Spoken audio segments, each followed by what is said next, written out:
Happy Mother's Day. Boy, we love mothers. We love mothers like crazy, don't we, Michael?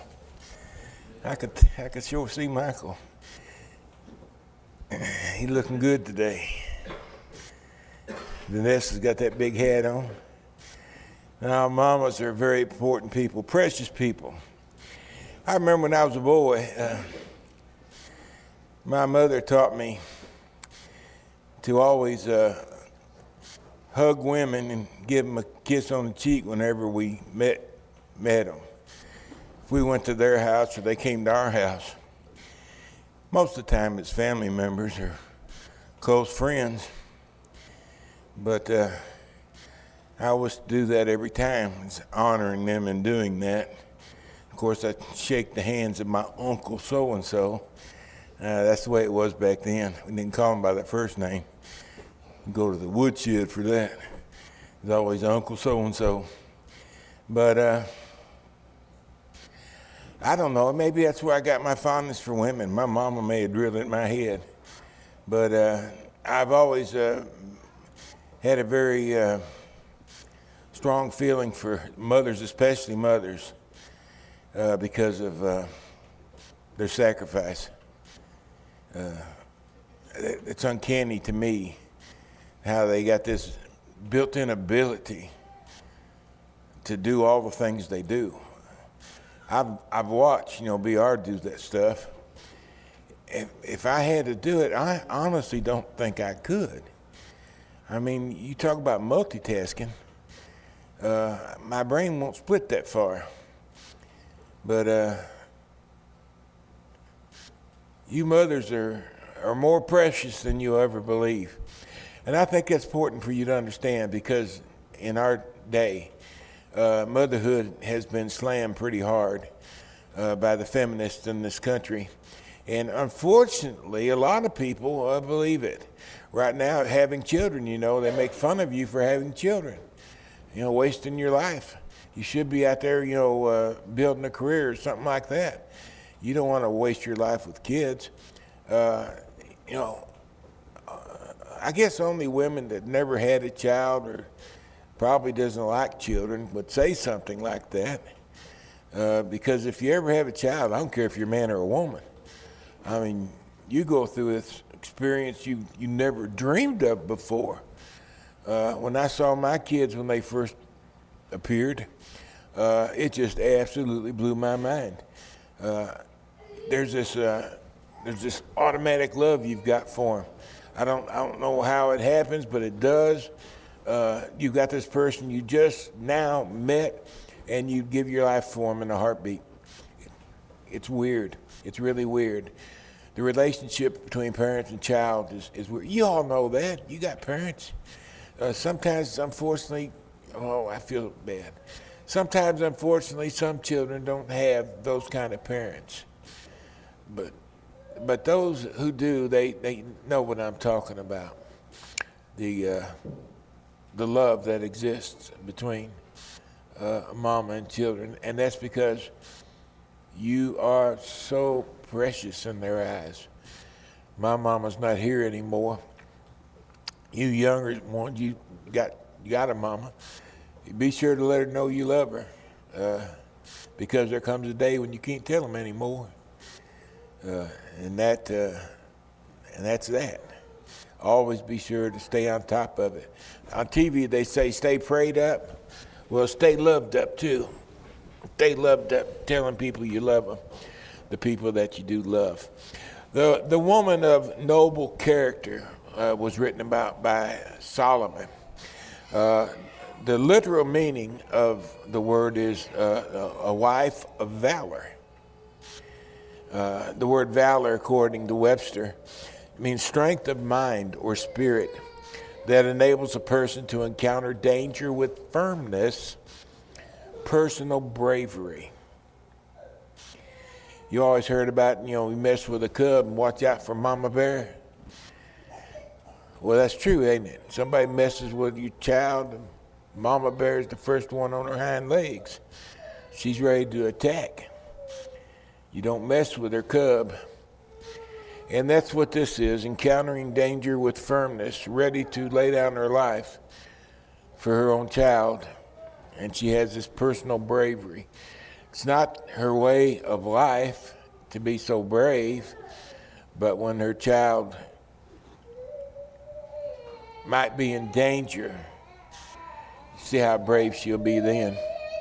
Not just a mother. That's not what Solomon's talking about.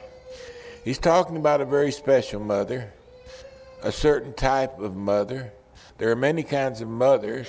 Like I said a moment ago, some of them won't win any medals for motherhood, but the mother that Solomon's got in mind, she's very special, very special. I wish I could explain the whole thing of Proverbs 31, but time won't allow me to do that in a thing like this. The responsibility of motherhood. When I brought my firstborn home, I was terrified. As long as he was in the hospital, all was well. Nurses were in charge, right? We brought that dude home, and he was like that big, and I could hold him right there on my arm. And I brought him in the house, and I let him down the floor, and I thought, man, I don't know if we can take care of this little guy. I was so afraid. BR didn't have any children. She didn't know what to do with one, or I didn't think so. I didn't know what to do with him. And here me and her were with this little baby. I was terrified of what was going to happen. It's a responsibility that is deafening. I've had a lot of responsibilities in my life, different aspects of my life.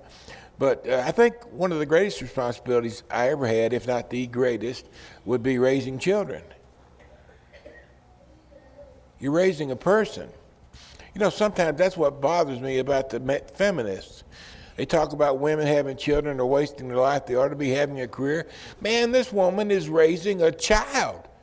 She's making a child. She's preparing a child for adulthood. What could possibly be more important than that? I've had responsibilities in my life. I have responsibility right now as a preacher. I've had that responsibility for 40-something years. But I don't think it compares to the responsibility of developing a child. I mean, I had a hand in it, yeah. But you know as good as I did, BR done the grunt work. She made it happen.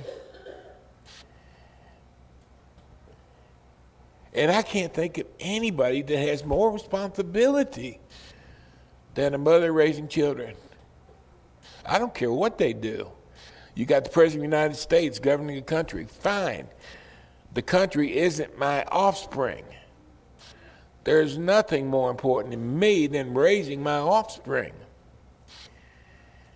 And that's where mother usually shines, because they're good at it. They don't have a book to learn from, but they're good at it, just naturally good. And I think that's fascinating. It's good that there's a day for mother. Proverbs 31, let's read what Solomon had to say about her. A wife of noble character, who can find? She is worth far more than rubies. Her husband has full confidence in her and lacks nothing of value. That would be because of her. She brings him good, not harm, all the days of her life. The best friend he ever had. She selects wool and flax and works with eager hands. She's eager. She's eager to work because she's building something. She's building a family. She's like the merchant ships bringing her food from afar, providing for her family. She gets up while it is still night, dark in the morning. She provides food for her family and portions for her female servants. She considers a field and she buys it. Out of her earnings, she plants a vineyard. This is her part, her production in her household as she had time. She sets about her work vigorously. Her arms are strong for her tasks.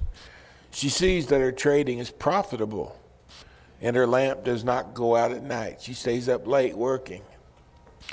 In her hand she holds the distaff and grasps the spindle with her fingers as she spins her wool.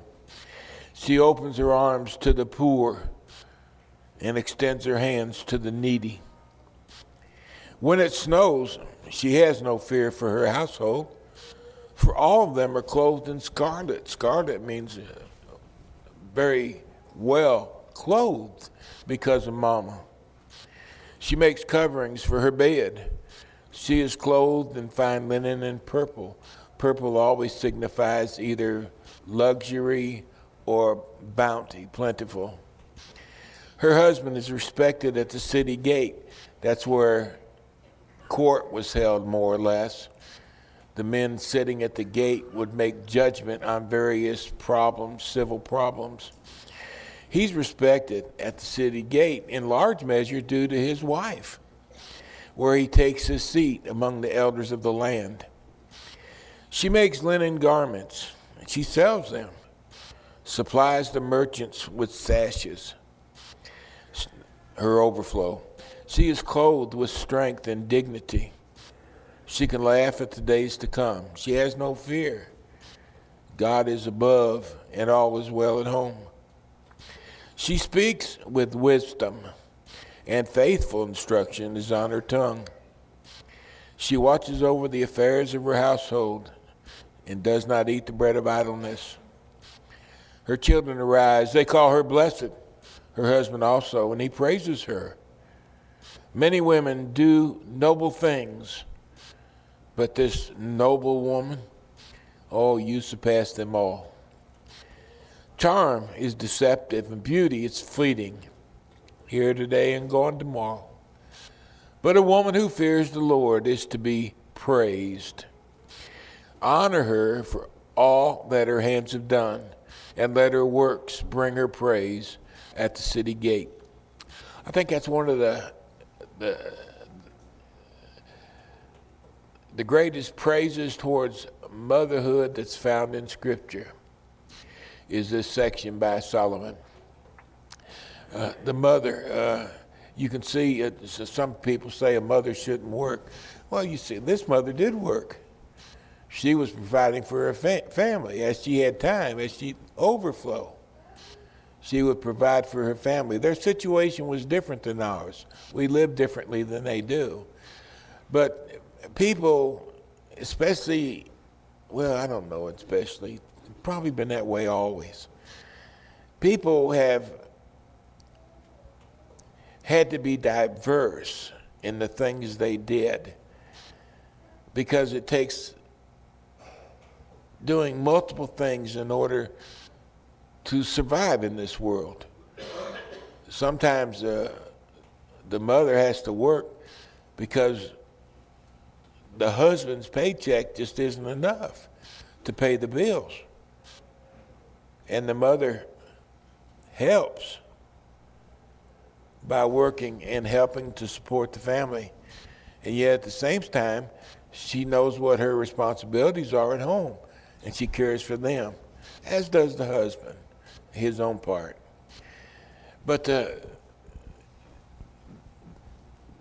work is fluid. It depends on what the culture's like at the time. But he's talking about a woman who does what she has to do to take care of her family. And she's faithful in all she does. She's committed to what she does. She makes her husband a man to be respected, sometimes because of her love and her concern for her husband. Others, especially men, look at her and praise her.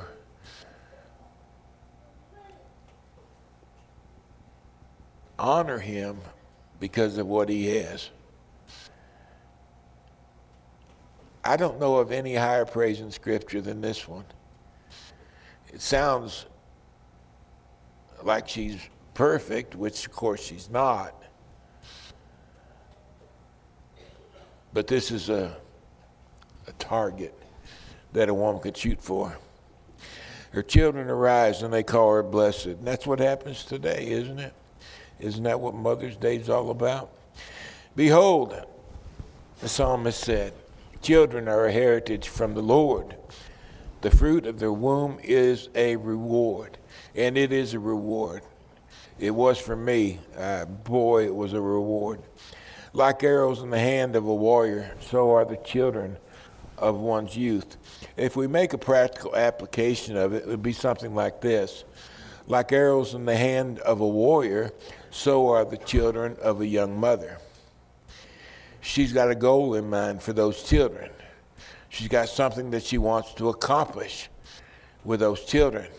Oh yeah, she clothes them and feeds them and cares for them, but she's got something she wants them to accomplish in adulthood. She wants them to be a good person. She wants them to be a godly person. She wants them to be a successful person.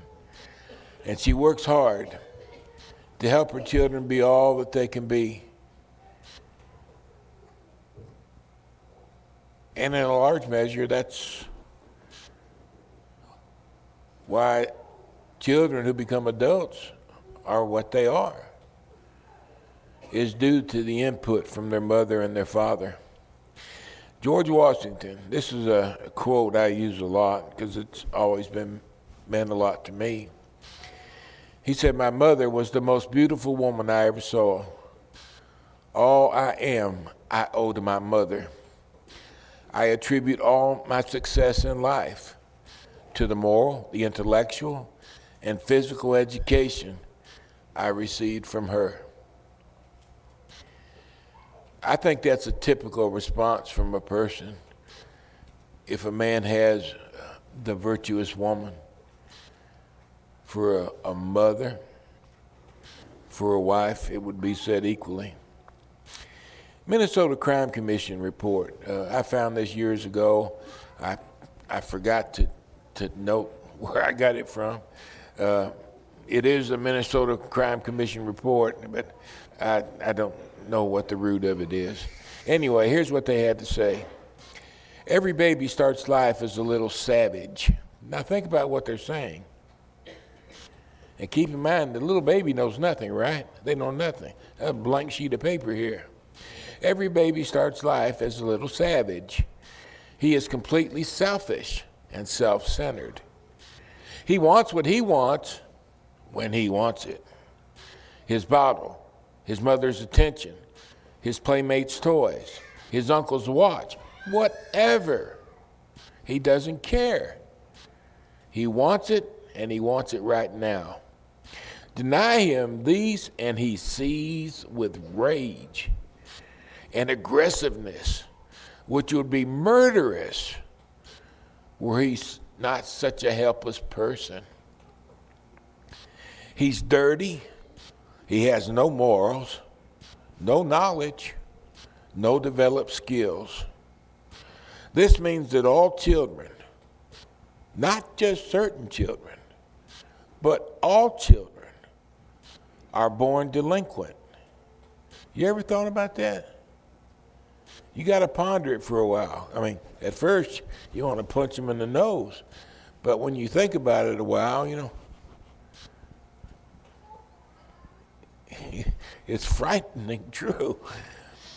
If permitted to continue in their self-centered world of infancy, given free rein to their impulsive actions to satisfy each want, every child would grow up a criminal, a thief, a killer, a rapist.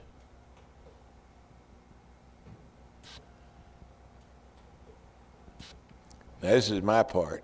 So God created mother. It's her job to keep that from happening. It's her job to help him make something out of himself or herself. And I can't think of any responsibility that's greater or more noble than that one. Making a person, my goodness, oh my goodness. It's a lot more important than making valves like I used to do. Children, obey your parents in the Lord. Paul qualifies that because sometimes children get bad instructions from parents. For this is right. It's the right thing to do. You youngsters, listen. It's right to listen to your mother, listen to your father, and do what they want you to do. Honor your father and mother, which is the first commandment with promise. The word honor means to value highly. Value highly your mother and father. Hold them in the highest regard and respect. Don't treat them like just somebody else. These are the people that gave you life. It's the right attitude behind the right act of obedience. Honor your father and mother, which is the first commandment, with a promise. There's a promise attached to this for those who are obedient. Number one, that it may be well with you, that God may bless you during the course of your life. If you honor your father and mother like he wants you to, he can oversee or superintend your life. Now that doesn't mean there's no way any danger is going to come to you, but as a general rule, this will be the outcome of the person who honors their father and mother. For most people, this is going to be true in their life, that it may be well with you and you may live long on the earth.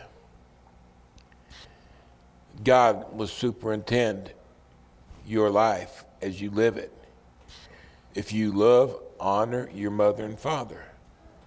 That's the promise that he's talking about. In Deuteronomy 6:20-24, the Lord commanded us to observe all these statutes, the commands of God. Why? Because they're for our good always. God's commands are given to us to protect us. Remember, there was a time when people frowned on adultery.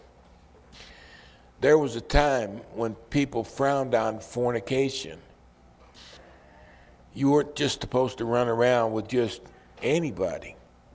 You weren't supposed to act like a bunch of animals, switching partners every day or every other day or whatever the case may be. Why did God give the command as he did? To protect us. Look at the things that has happened since people threw caution to the wind, when it was no longer wrong to commit adultery, when it was no longer wrong to be involved in fornication.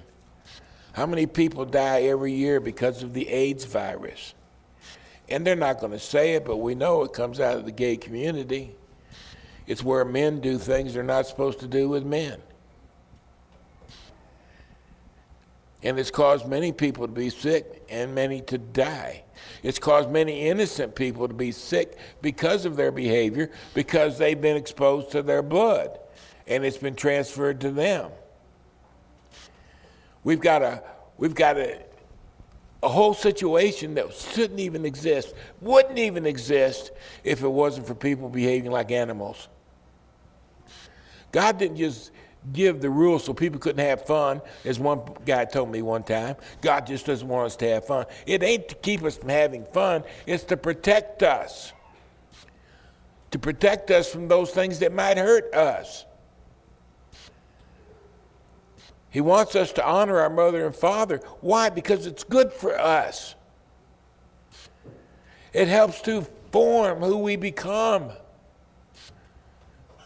It's like a germ that germinates within us and expands all the days of our life. The Lord Jesus said in John 10, verse 10, I have come that they may have life, and that they may have life more abundantly, that they may live the best life possible. This is why I've given the instructions I've given, so you can enjoy life as it was meant to be enjoyed. But most people don't believe that. Not even close. Even religious people don't believe it. Because even though there's many people who are religious indeed, they commit the same sins that non-religious people do. As a matter of fact, it's been about 20 years ago, but I seen a poll where the religious people were worse than the non-religious people were. Not by much, but they were worse in their behavior. And they'll tell them how many didn't own up to what they had done.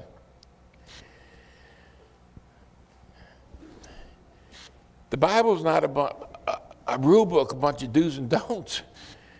It's our guide. On a TV, I heard somebody say one time, I don't remember if it was getting married or having a baby or what it was. I wish these things came with a guidebook. How to, marriage for dummies, whatever. We've got the guidebook. It's called the Bible. It tells us what to do. It tells us how to do it. And if we do it, we can enjoy a better life. But people don't believe that.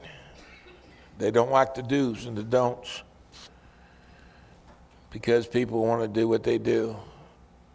What a sad thing. What a sad state of affairs when our country turned its back on God. It's been downhill ever since. And those of you that's my age, you know I'm telling the truth because we've watched it. All these years, we've watched it deteriorate till we've gotten to the state where we are right now. Didn't have to be this way. Didn't have to be this way. Listen to your father who begot you. Do not despise your mother when she is old.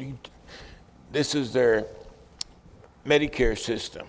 You take care of your parents when they can't take care of themselves. We got Medicare, right? We got home nurses and all this other stuff.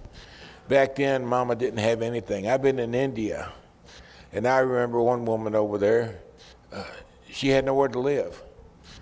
Her husband had died, she was old, and somebody wanted her hut, and they pushed her out, and they lived in her hut. She lived outside. The only thing she could do was hope somebody would let her stay or let her eat, feed her. And she would go from hut to hut, hoping to have a dry place at night, and hoping they would give her a handful of rice or whatever they had to spare. And that's the way that woman lived. And man, I tell you, it broke my heart. Man, I don't know how, she looked like she was about 140, but I guess she was probably around in her 80s or something. But she looked wore out. It was so pitiful. But there's no Medicare, you see. God's saying, don't let your parents live that way. You make sure they're taken care of in their old age, especially your mama. The Jews created a loophole. That's what was read a few moments ago in Matthew chapter 15.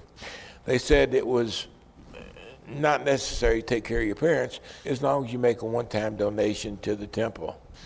And Jesus said by doing that, you have made the commandment of God of no effect by your tradition. The commandment of God was designed to take care of the mother and father in their old age. It was good. And when they came up with this rule, this one-time offering, and you're off the hook, they made God's commandment of no value whatsoever. So now you got a woman going around looking for a handful of rice and a place to sleep where she can get out of the weather because nobody's taking care of her anymore. Well, I would say, how sorry could that possibly be? Jesus at age 12 in Luke chapter 2, he went down with his parents and he came to Nazareth and was subject to them. He placed himself in subjection to his mama and his stepfather, Joseph. The word subjection, of course, means to accept their authority as his parents. This is in keeping with the command given to children to obey their parents as in Ephesians 6:1. This is from the Complete Word Study Dictionary of the New Testament. Jesus is God in flesh. And even though he was God in flesh, he subjected himself to his mother Mary and Joseph, his stepfather. Why? Remember what Paul said? Because this is the right thing to do. He was the greater. They were the lesser. But he willingly submitted to their authority because it was right to do so. If it was right for the Son of God to do that, how much more right is it for you and I to do that? Parents, you've got to teach your children to respect you, even if you got to whoop them for it. You've got to teach them to respect you. When you speak, they have to listen. When you want them to do something, they need to do it. You need to have their respect. One of the most important things of all is their respect. If you've got their respect, you'll have their love. And believe me, there's much more love coming if they respect you than the love you receive if you just give them what they want because you don't want them to be mad at you. It doesn't work that way. The parents that are appreciated the most are the parents that invested the most in their children. That's well documented. Besides the experience so many people have gone through. The hand that rocks the cradle rules the world. Man, I tell you, that's the truth. That is the truth. The President of the United States wields a lot of power. Not as much as a mother does. Because she's producing people. She bears great responsibility in her work.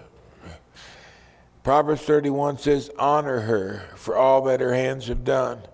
Let her work bring her praise at the city gate. That's what Mother's Day is all about. We should tell mamas that we love them all the time. We should always honor and reverence our mothers every day. But today is a day we show it more, I guess, than the average day. And I know you will. I feel like I'm preaching to the choir. Well, I guess I am. I just want mamas to know how much we love them. More importantly, how much God loves you because you're so honorable. I hope you have a great day. I really hope you have a great day. I hope you feel good. I hope you eat good, and I hope you get a nap in. It always makes Sunday better for me when I get a little nap. But I hope you have a good life.